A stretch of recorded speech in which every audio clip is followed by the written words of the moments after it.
Good morning, everyone. Today we are going to talk about phase transformation. In our last several class sessions, we have talked about the phase diagrams. And actually, we have used 5 class sessions to discuss phase diagrams.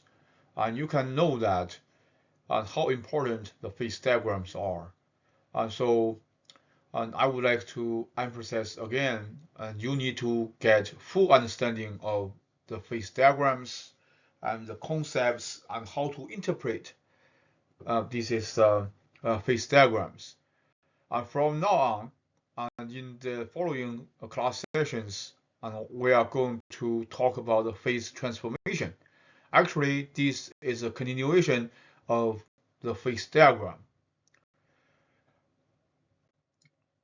So here is today's objective, and we want to learn phase transformation. And as the name suggests, phase transformations means that this is a transformation from one phase to another phase.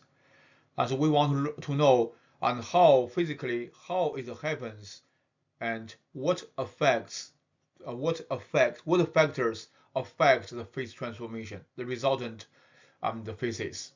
So this is also this presentation is this lecture is very important, um, as important as the slides about phase diagrams.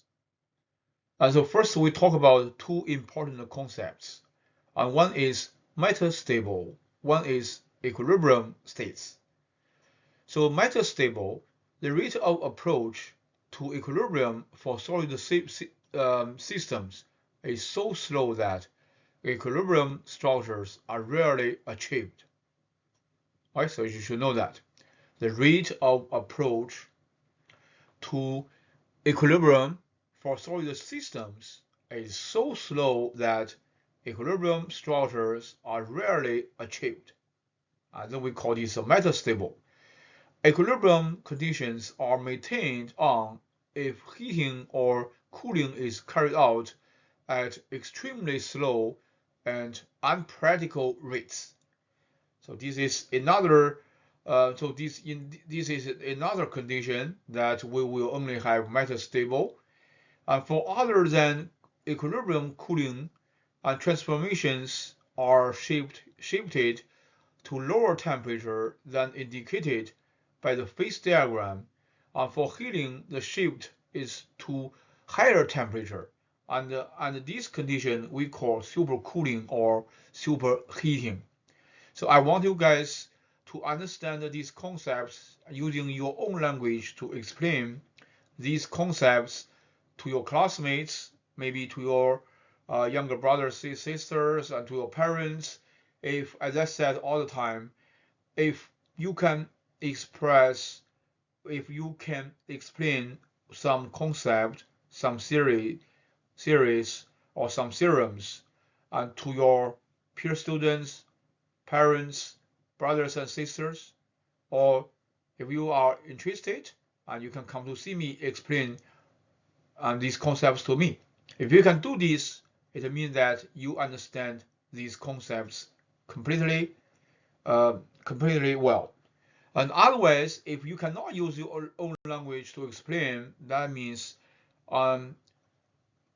you have not understood these concepts very clearly. First, we talk about non-equilibrium cooling. So non-equilibrium cooling is opposite to equilibrium, right? So equilibrium sometimes, as I said in previous slide, for some equilibrium, it takes long time. The rate is so slow that it is not practical for us to achieve equilibrium. So sometimes we use non-equilibrium, and so this see the diffusion rates in liquid phases are sufficiently rapid such that equilibrium is maintained in the liquid. So this is non-equilibrium. Okay, so this is you can see based on this temperature, based on this is a phase diagram. first, if we want to study the phase transformations, we need to have the phase diagram, and we want to interpret this phase diagram if a certain temperature is given and also a certain combination is given. So we can see here, okay? So we can see here, and so you can see this is the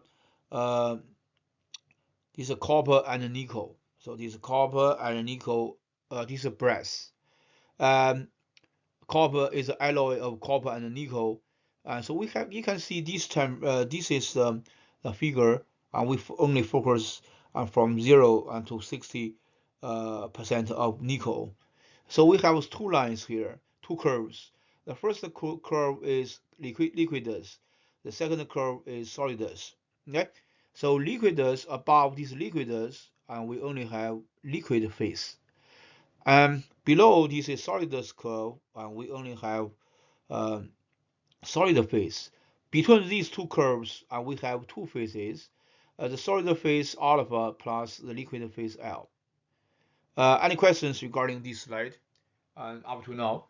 And so you need to know the bigger picture, and then suppose we have this combination. This is 35% nickel. So this is combination at this point, and we are going to lower the temperature. And you can see at the very beginning, we have so this is we only have the liquid phase. As we lower the temperature and until this is the point on this liquidus curve, and you can see and within this is liquid phase, and we have some the solid phases, solid particles here. So this is solid particles, and they are these alpha particles. Then if we keep lowering the temperature, and how can we get this? By the way, okay, for this is 46 is 35, and they are percentages for nickel, and for these two phases. And how to get it? At this point, draw a horizontal line, which is called a time line. And so this is a time line, and go here. Okay, so this is 35, and go here, and this is this is a nickel, and this is alpha. So this is liquid 35, alpha is 46 here. So this is for this given point, and then we keep lowering temperature, and once we get this point C prime here, and then we draw a horizontal line, right? And we draw a horizontal line. So here is this is L, and we have 29% liquid, and here theoretically, and this is a tie line intersects the solidus line at this this is alpha at this point.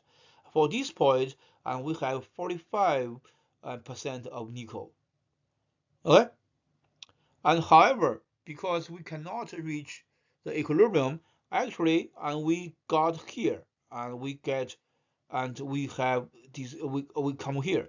So for this point, and we will have a prime which phase A, which has 42% of nickel at this point. So here, and we have, you can see here, right? And 29% of nickel for liquid, and 46 is this one in the center, and here outside this one, and we have 40%. Right? We have, and outside is we have 40%. Do you have sense? And outside is 40% outside layer. And then we keep going here.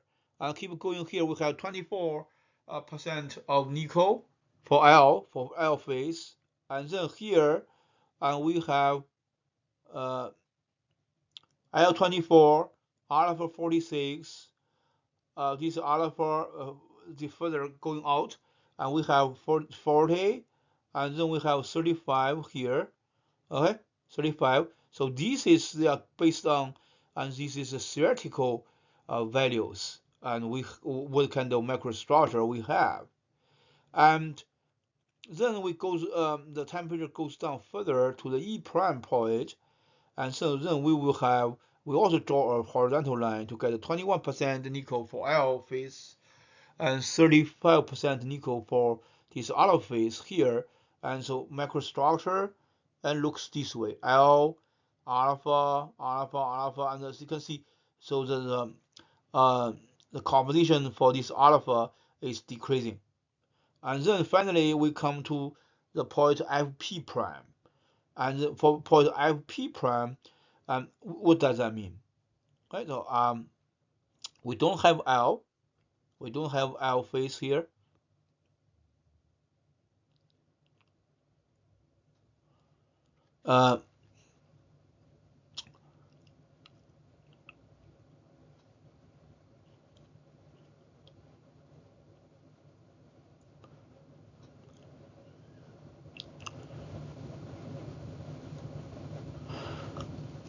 So you can see L2146 and 40, 35 here, and 31.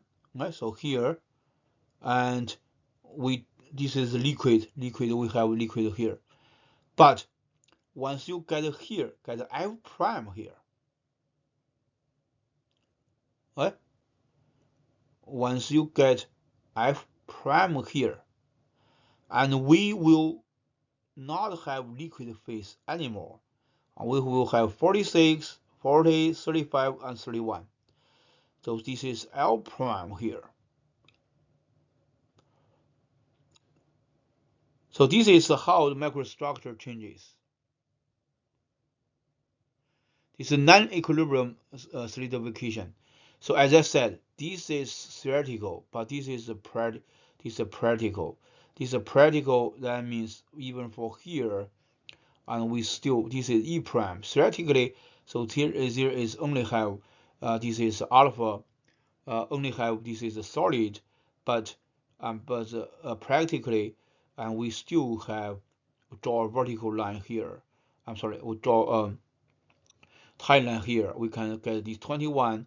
So this is a 31st, and we have liquid here. Okay, and so this is alpha 31. So this alpha, both of these alpha is 35. Both alphas, this is 35 here.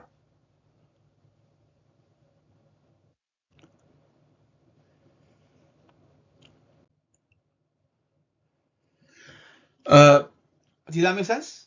Non-equilibrium and equilibrium and cooling. And then we talk about phase transformation. And phase transformation, as I said, it means that the phase changes from one phase to another phase. And how the phase transformation occurs. So first, nucleation, the first step. The nuclei, we call seeds, and act as templates on which crystal grow, and on which the crystals grow. So for nucleus to form rate of addition of atoms to nucleus must be faster than the rate of loss. So this one must be satisfied. Otherwise, you will never ever get this nucleation, make this nucleation happen. And once nucleated, growth proceeds until equilibrium is attained. Growth proceeds until equilibrium is attained. So driving force to nucleation increases as we increase delta T, right? As we increase the delta T. The driving force to nucleate increases as we increase delta T, delta temperature, delta T, the range of temperature from very beginning to the very end, and how much you want to decrease. Supercooling, and we can have eutectic, eutectoid, and superheating, and we will have peritectic. So this is you should know that, right? So small supercooling means slow nucleation rate, which means that few nuclei A few nuclei, that means large crystals. Large crystals, few nuclei, and then this is a few nuclei will grow, and as a result, each of these nuclei will grow into a relatively huge crystal. So large supercooling, and we have rapid nucleation rate. That many nuclei means this more nuclei grow within this domain, and then each of these nuclei will grow into a relatively small crystal. And so this is very, very important. I want you guys to know this is the fundamentals. This is the principle of the phase transformation. And maybe in your job interview, and some people interviewer will ask you these kind of questions, and you are supposed to be able to answer these questions. And then we talk about the solidification, solidification and nucleation types. So first, homogeneous nucleation and heterogeneous nucleation. And we know the concept of homogeneous and the concept of heterogeneous, right? So they are different. And homogeneous means a nuclei form in the bulk of liquid metal and requires considerable supercooling. And typically from 80 to 300 degrees C. Heterogeneously nucleation. So much easier since stable nucleating surface is already present. So for example, molded wall, impurities in liquid phase.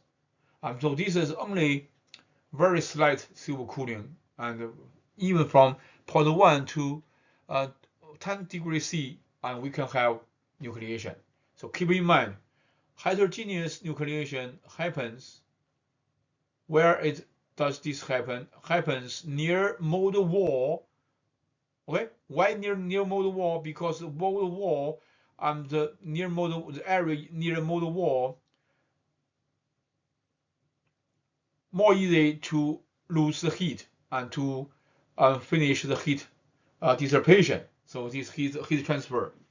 So as a result, it can much easier for this area and to nucleate. And impurities. So if there is some impurities in the molten material, around these impurities, it is much easier to nucleate. Why? Because impurities can sometimes be used as a nuclei and to facilitate the crystal growth. So I want you to know homogeneous nucleation and heterogeneous nucleation, and be very, very careful and what they are and what condition we can have. So you can see homogeneous nucleation, and nuclei form in the bulk of liquid metal, and in areas that are far away from this is a molded wall. Okay, that means in this area, the cooling rate is relatively constant. But for the heterogeneous nucleation, because the areas that are close to the molded wall or near the impurities, and the cooling rate is high. Okay, as I said, if the areas are close to the molded wall, the heat is much easier to dissipate through the molded wall. As a result, in this area, we can have heterogeneous nucleation. Heterogeneous, homogeneous, heterogeneous, homogeneous, and be very, very careful about these concepts.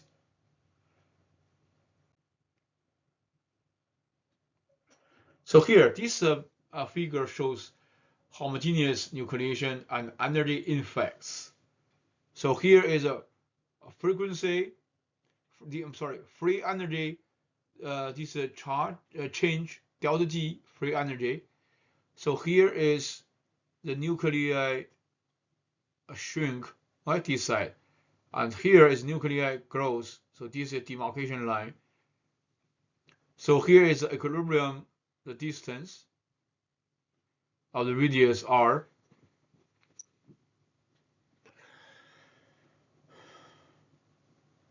So this is the surface free energy. So this surface free energy destabilizes the nuclei. It takes energy to form an interface, and you should know that.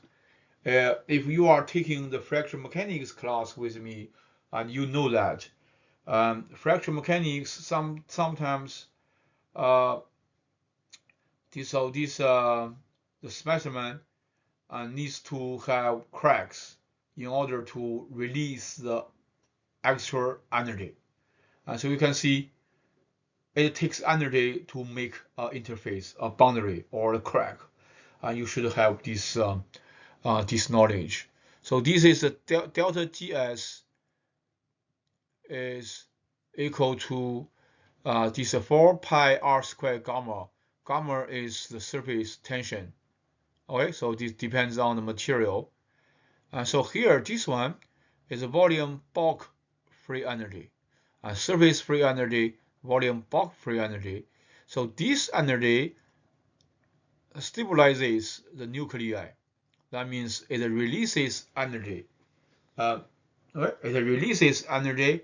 So this is delta G nu GV equals 4.3 pi r3 delta GV. Delta G lowercase v, which we'll call lowercase v, it equals volume free energy divided by unit volume. So this curve is the total free energy, which equals delta GS, the surface free energy, plus volume free energy, delta GV. So this one, right? So T star, okay, this is T star, is a critical nucleus. For R is less than R star, nuclei shrink. For R is greater than R star, nuclei grow, and to reduce energy. Nuclei grow is to reduce energy.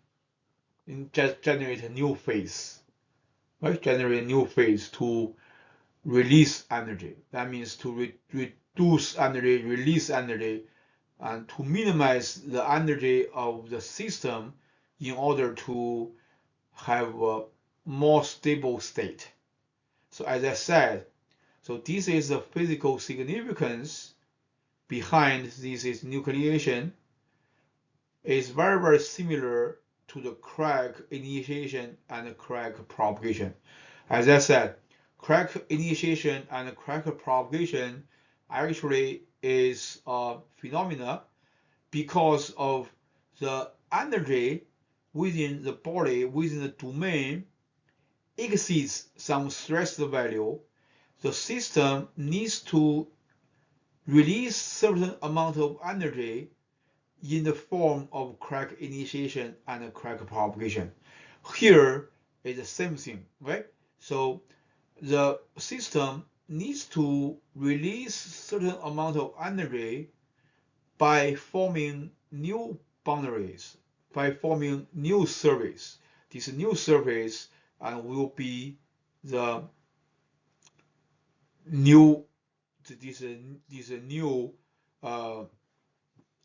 crystal surface. That means the nucleation, and this is a crystal glow.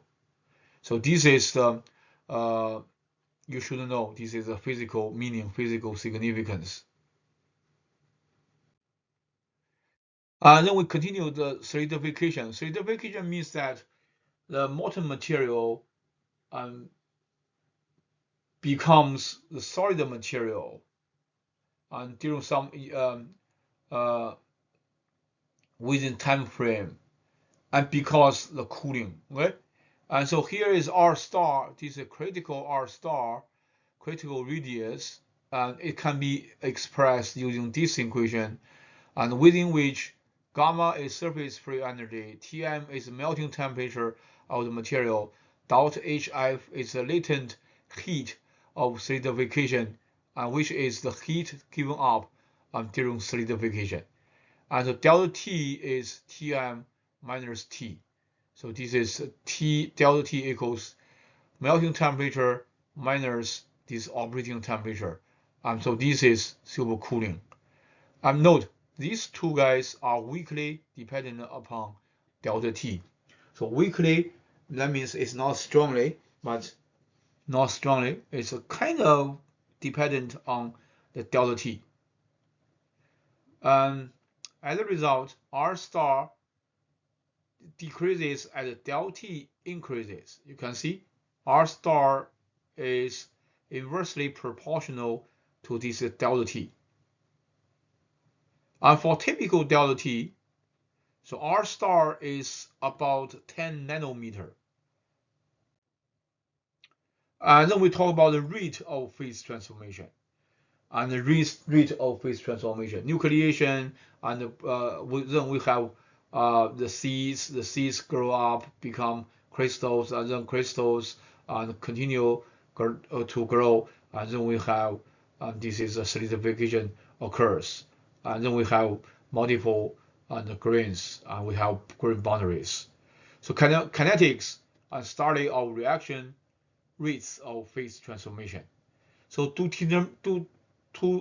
determine the reaction rate, measure degree of transformation as a function of time.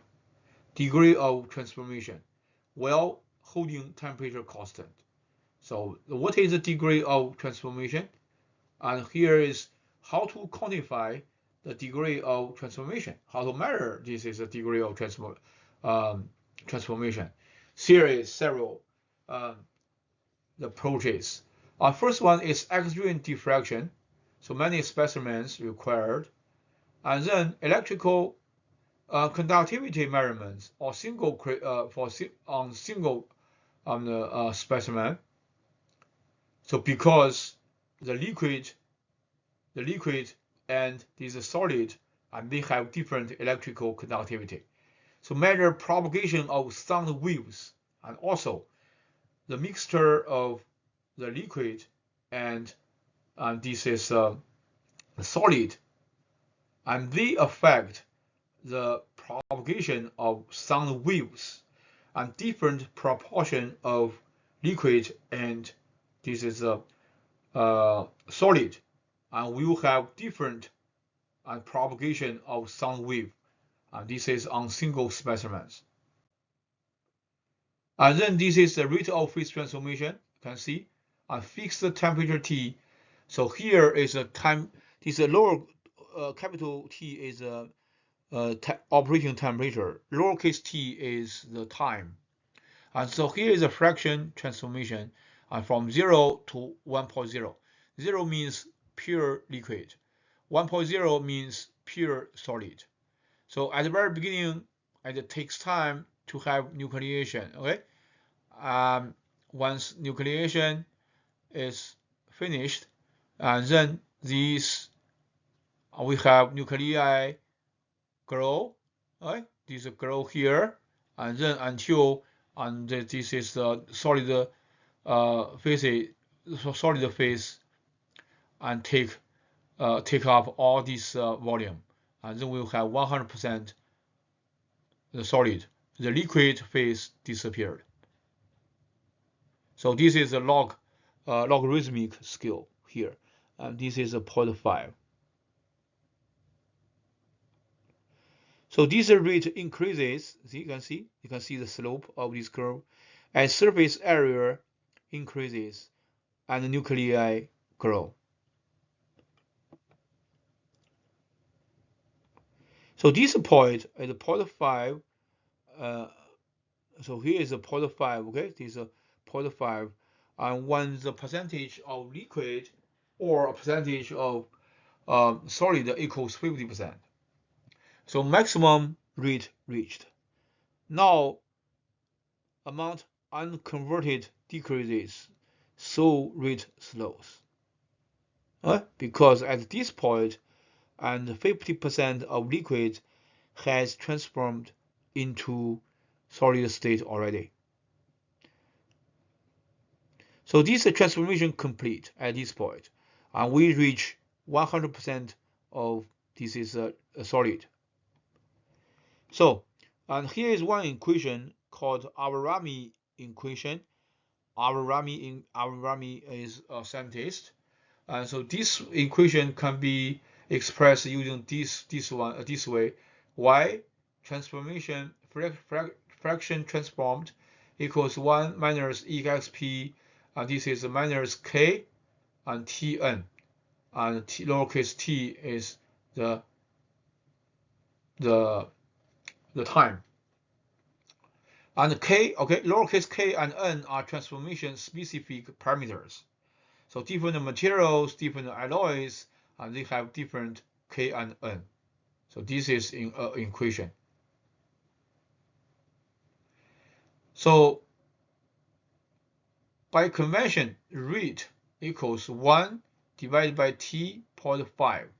And t.5 means that the time required for transformation to proceed halfway to completion. That means at this point, both liquid and solid, and they have 50%.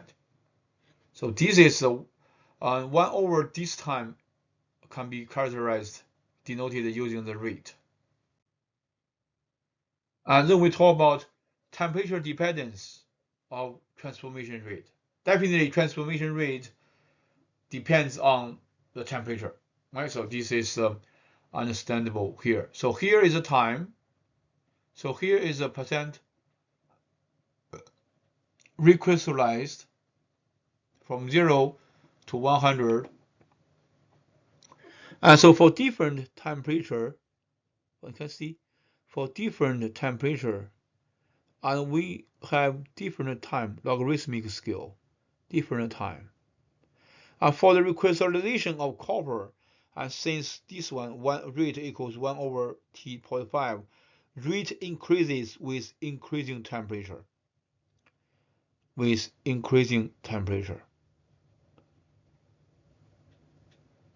You can see rate increases with increasing temperature.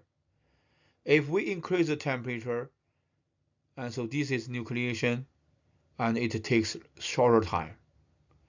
Rate often so slow that attainment of equilibrium state not possible.